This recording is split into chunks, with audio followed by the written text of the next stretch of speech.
Crecí en un bonito y pequeño pueblito rural, el cual, a pesar de no tener el mismo acceso a todas las comodidades de la gran ciudad, yo jamás me sentí o me he sentido desafortunada por el lugar donde me tocó nacer. Estoy segura de que mi infancia fue mucho más feliz sin todo ese estrés y peligros de la ciudad. Sin embargo, cuando cumplí 15 años, era hora de pasar a la siguiente fase de mi vida estudiantil. Mi madre murió dándome a luz, y mi padre siempre quiso que yo tuviera todas las oportunidades que él creía que mi mamá hubiese querido para mí. Y eso era asistir a una preparatoria y posteriormente a la universidad, aunque ésta estuviera alejada del pueblo.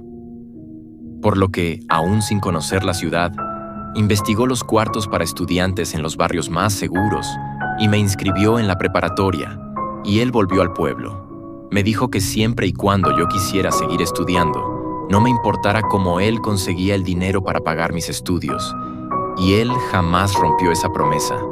Nunca tuve miedo. Sabía que si en algún momento tenía problemas, solo tendría que llamar a mi papá, y él vendría por mí. Logré terminar una carrera en arquitectura, y conseguí un muy buen trabajo en la ciudad. Así que el volver al pueblo, si no era por visita, día con día se veía más como una imposibilidad. Por lo cual me resigné y seguí con mi vida, un par de años después.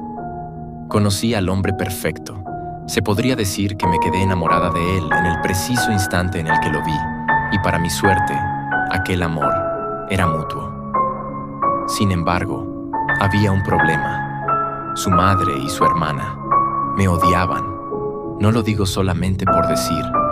Desde el primer momento en el que me llevó a conocerlas, supe que no les caía bien. Parecía ser que el padre de mi entonces novio había muerto cuando tanto él como su hermana eran muy pequeños y su madre le había dicho que él era el hombre de la casa y al parecer creían que yo venía a quitárselos o algo por el estilo. La verdad no me importó tanto. Después de todo, yo en serio amaba a mi novio. Mi papá lo aprobaba y pues yo tenía un departamento propio, por lo cual no me veía en la necesidad de tener que ir a visitarla nunca. Tan solo 2 años después mi novio me propuso matrimonio y ambos nos casamos. Ni su madre, ni su hermana pusieron un pie en la iglesia y mucho menos en la fiesta. Y honestamente, para mí, no me pudieron haber dado un mejor regalo de boda. Se podría decir que nuestro matrimonio, siempre y cuando la madre y hermana de mi esposo no estuvieran presentes, estaba bastante bien. Ambos teníamos un muy buen trabajo, que nos permitía ayudar a nuestras respectivas familias y al menos a mi punto de vista, ambos estábamos aún igual de enamorados que cuando empezamos nuestro noviazgo. En una ocasión, mi esposo tuvo la maravillosa idea de pasar la Navidad en casa de su mamá, pues de su lado había mucha familia, mientras que del mío únicamente estaba mi papá. Al principio no quería, pero a decir verdad, mi esposo siempre estaba cancelando a su mamá solo para evitar conflictos entre ella y yo, por lo cual terminé accediendo, con la única condición de que también traería a mi padre. Al principio la celebración pareció marchar de una manera bastante cordial, incluso parecía que a esa señora le había agradado mi padre, pues le hacía la plática y trataba de incluirlo en las conversaciones. Sin embargo, mi papá no parecía estar cómodo con ella. Yo supuse que era porque yo le había contado previamente cómo me había tratado en un pasado. Mi papá era una especie de papá oso, que odiaba a todo aquel que se metiera con sus crías. Así que decidí no darle mayor importancia al asunto. Pero cuando las fiestas terminaron y llegó la hora de que papá volviera al pueblo, me dijo que esa mujer y su hija tenían el aura más oscura que había visto jamás.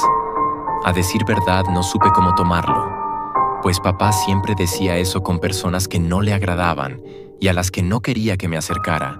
Le dije que esa señora era muy extraña y algo amargada, pero no la creía capaz de hacer algo malo. Mi esposo siempre decía que su mamá podía ser un poco reservada, pero que era alguien completamente inofensiva, y por el bien de nuestro matrimonio, yo lo creía. La situación empeoró cuando organizamos una comida para anunciar que estábamos esperando un bebé. Ella y su hija se pudieron como locas y comenzaron a romper muchas cosas de mi casa. e incluso al salir rompieron una ventana. Ellas decían que ningún nieto de ella podía tener mi sangre. Yo también terminé un tanto alterada esa tarde y le dije a mi esposo que no quería volver a ver ni a su madre ni a su hermana de vuelta en mi casa. Y aunque mi esposo siempre trataba de defender a su madre y hermana, en ese momento estuvo completamente de acuerdo conmigo. Sabía que se habían excedido y comprendía que yo no quería volver a verlas nunca más. También me prometió ir a hablar con ellas para decirles lo que sentía. Pero a decir verdad, nunca he tenido la certeza de si realmente lo hizo o solo dejó las cosas como estaban. Me duele admitirlo, pero mi esposo a menudo evitaba el conflicto. Así pasó cerca de un mes. Aquel día me encontraba con algo de malestar y como tenía mucha paranoia por ser ese mi primer embarazo, decidí pedir permiso en mi trabajo y pasé el día en casa. Hasta el día de hoy no tengo la menor idea del cómo esa mujer sabía que yo estaba en casa. Pues llegó cerca del mediodía, al principio, cuando me asomé por la ventana y vi quién era. La verdad pensé en no abrirle. Supuse que de todas maneras podía fingir que no había nadie en casa. Sin embargo, ella gritó: «Te traje algo para que te sientas mejor». No sé por qué lo hice. Si pudiera volver el tiempo, sabiendo lo que sé ahora, sin duda no la abriría. Pero mi yo de ese tiempo fue demasiado ingenua para abrirle la puerta. No les mentiré. Mi rostro no era amigable, era solo de hostilidad, pues no la había perdonado. Y quería que eso quedara claro. Sin embargo, ella entró a la casa siendo amable, fingiendo no notar mi cara de enfado, como si fuéramos las mejores amigas. Traía con ella una bolsa de manta con una pequeña olla de peltre adentro. Entró hasta la cocina y antes de que pudieran decirle cualquier cosa, sacó la olla de la bolsa y la abrió. Y no sé por qué, pero sentí como si tuviese la comida más deliciosa frente a mí. Nunca había olido algo tan rico. Y lo más extraño de todo eso era que lo que había dentro de esa olla no era más que pozole. Y la verdad, nunca he sido fan de esa comida en particular. No me desagrada, pero si puedo comer otra cosa en su lugar, lo hago. Sin embargo, en ese momento, no había cosa que se me antojara más que comer un plato de ese pozole. Y además, ella parecía tener una actitud completamente diferente a la que había tenido desde el minuto 1 en el que nos conocimos, así que decidí escuchar lo que me tenía que decir. Me dijo que lo sentía y tal vez podríamos tratar de llevarnos mejor, al mismo tiempo que me servía un plato y me lo acercaba para que lo comiera. Le pregunté si ella no quería comer, pero me dijo que preparó mucho y ella ya había comido en su casa, por lo que en ese momento no quería. Solo se quedó ahí, mirando como yo comía, preguntándome si ya habíamos pensado en el nombre, si yo prefería que fuera niño o niña y ese tipo de cosas. La verdad, jamás había probado pozole más rico. De hecho, no pude detenerme hasta que esa pequeña olla de peltre estuvo completamente vacía. Y cuando le dije que me daba pena no haberle dejado nada a su hijo, ella solo me respondió que eso era para mí, no para él. Y después de eso, solo se fue. La verdad, después de esa visita, realmente me creí que nuestra relación iba a mejorar de ahí en adelante. Incluso se lo conté a mi esposo, quien aún algo extrañado por el repentino cambio de su madre, se alegró por mí y por ella. Aquella noche me desperté por un horrible y persistente dolor en mi vientre, el cual me hacía gritar por el dolor. Mi esposo se levantó preocupado. Yo estaba sangrando y él me llevó al hospital enseguida, en donde recibí la peor noticia que una madre podría recibir. Había perdido a mi bebé.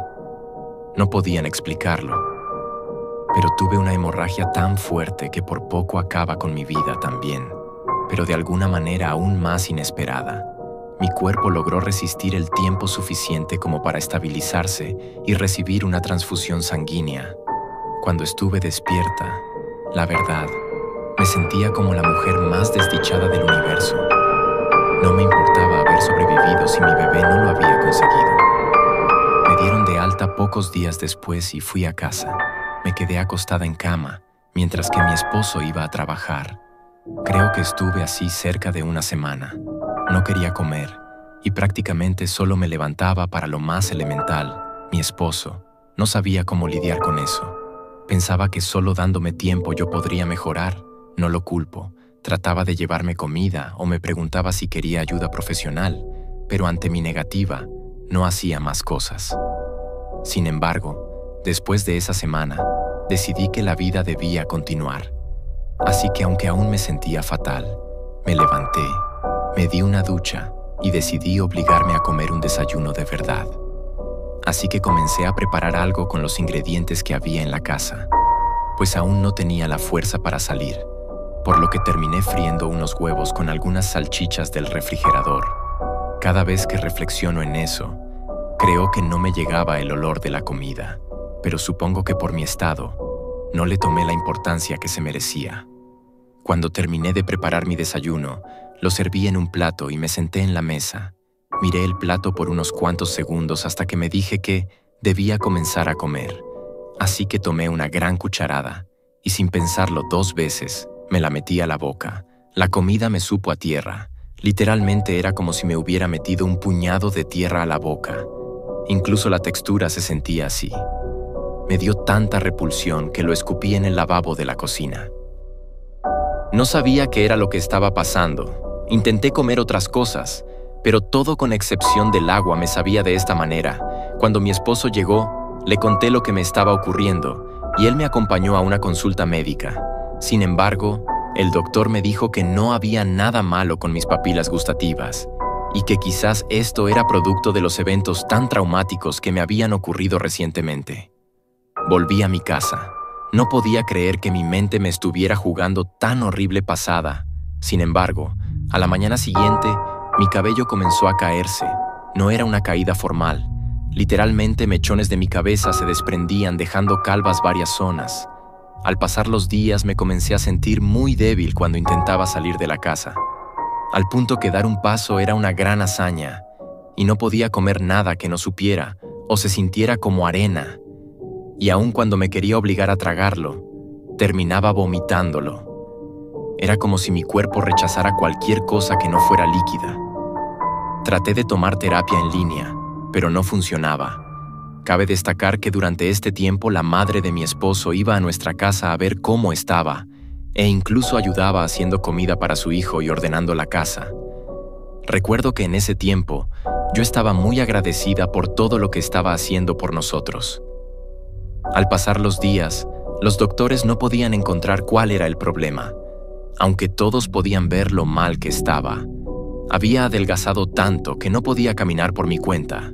De hecho, solo podía estar de pie por unos minutos por mi cuenta, por lo que me llevaban al médico en silla de ruedas. Una mañana, mientras mi marido me ayudaba a bañarme, escupí 2 de mis muelas. Algo en mí me decía que no me quedaba mucho tiempo de vida.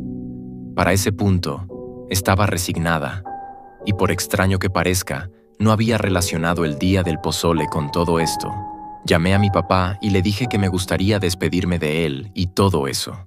Le dije que no quería que viniera, pues estaba segura de que él se derrumbaría al ver a su hija, siendo un despojo de lo que en algún momento fue una mujer realizada, llena de metas y esperanzas.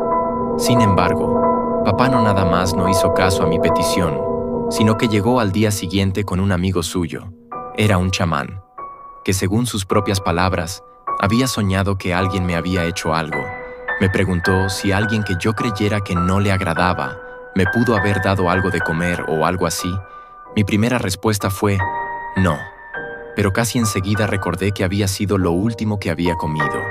Pero mi esposo dijo que eso no era posible, así que el amigo de mi papá me hizo una limpia que duró varias horas. Pasó un huevo por todo mi cuerpo y al abrirlo estaba absolutamente negro por dentro. Fue algo tan pesado para mí que por un momento pensé que no lograría salir viva de eso.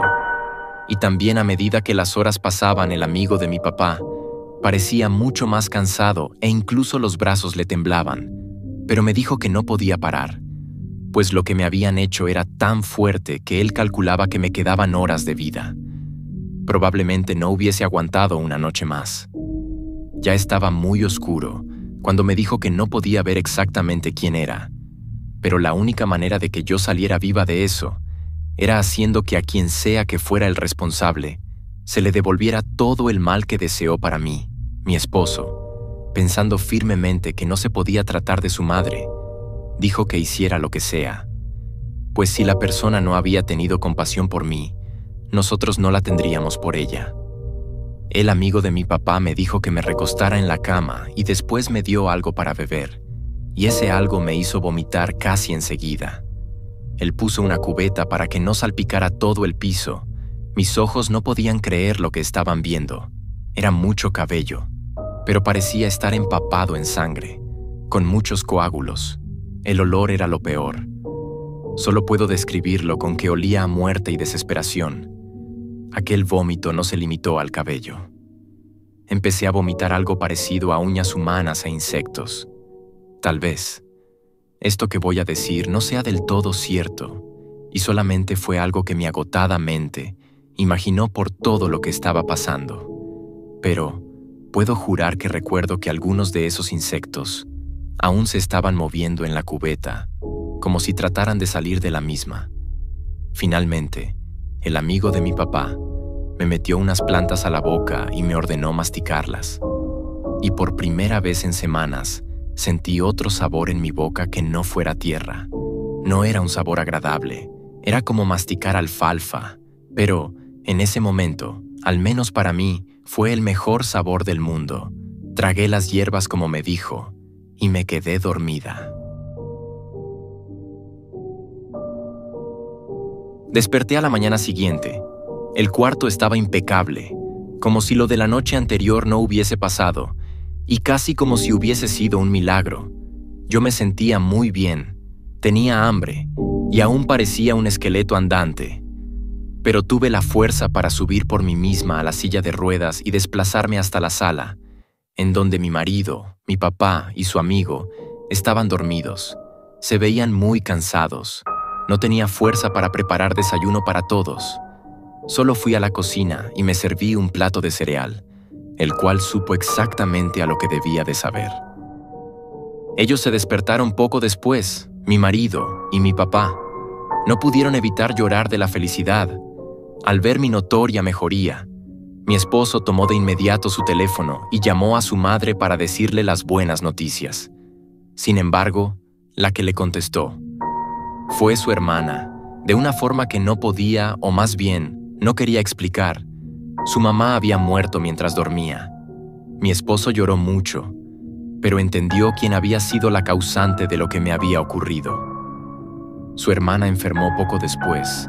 No estoy enterada al 100% de todos los detalles, pero sé que es algo crónico que la puede tirar en cama durante semanas, y los doctores no pueden encontrar exactamente de qué se trata. Mi esposo y yo cortamos toda relación con ella después del funeral de su madre. Creo que él aún no la puede perdonar. Supongo que nunca se imaginó que cualquiera de las dos fuese capaz de algo así. Yo tardé varios meses en recuperarme del todo, y actualmente gozo de una excelente salud y tuve un bebé que acaba de cumplir 1 año. Pero siempre recordaré mi vivencia como una prueba de lo que existe en este mundo, lo cual no se puede explicar, pero puede hacerte mucho daño.